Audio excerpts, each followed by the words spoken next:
I thought I'd try this instead of texting or narrating. Also wanted to just say hello, guys. Hope you're hanging in there. So this is what's on my mind right now. I mean, so many things, right? We're all thinking. All three of us are thinking about what the hell happened. How did it happen? And I'm always coming back. I know, Larry, you're doing the same thing. Actually, all three of us are doing the same thing. We're trying to find the common feature. What is it that's underpinning the behavior? What is it that's most basic and fundamental? I don't know if there's any one thing. So I think that it might be a mistake to think that there's one thing. But I'm going to keep trying. Anyway, so the reason why I'm recording this is because there's one thing in particular that's on my mind, and it's the way that conservatives, in my experience, the way that most of them, meaning the ones that I come across just in my daily life, the way that they talk themselves into their beliefs. I know there's a better way of saying that, but let me give an example. And this is an example I've seen many, many times. It's actually the way that I now use to distinguish whether somebody's conservative leaning or not. And I don't apply this to kids. That's kind of an interesting point because I think it's true with kids. This is pretty typical, where I will hear somebody in a group, and maybe it's just a group of 2 or 3, make a claim, and the claim may be conservative, it may be fear-based, it may be one of many, many things. But they're making a claim as if it's their own opinion. But why are they doing it outwardly?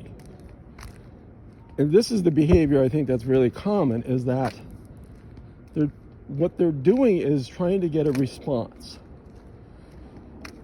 And a lot of times a response is just like cackling. It's just an acknowledgement that somebody spoke and then you speak back. If the response is not a dissension, if it doesn't have to be an agreement, but maybe it can be interpreted as agreement, but it definitely cannot be interpreted as a disagreement, then you've just formed a tighter group and maybe a tighter opinion. Because now you realize that the person that you're talking with is not against you. And now you can consider yourselves, you can tell yourself whatever you want. But if the goal is to form a group and be part of a group, and this is, I think, really where I'm going as far as fundamental things about human species,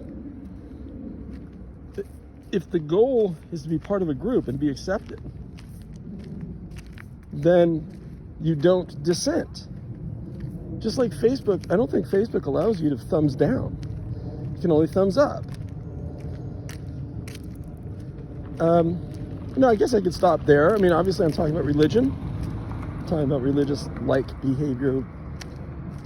It's all very interesting for many reasons, but one of them also is, why was this country created? Well, people were trying to get away from this idea that's some authority, even if it's just the church, was going to be in charge of their lives and their decisions. They wanted to make their own decisions for themselves in smaller groups, and usually with relation to home ownership, land ownership, what they can believe, religion, race, just anything related to inequality. This country was created to have some buttressing or some support of inequality. I'm now thinking it's just not in our DNA. That's not the lowest energy state of our being. The lowest energy state is to just be part of a group and to do what we can to be part of the group. And if you're not, then leave.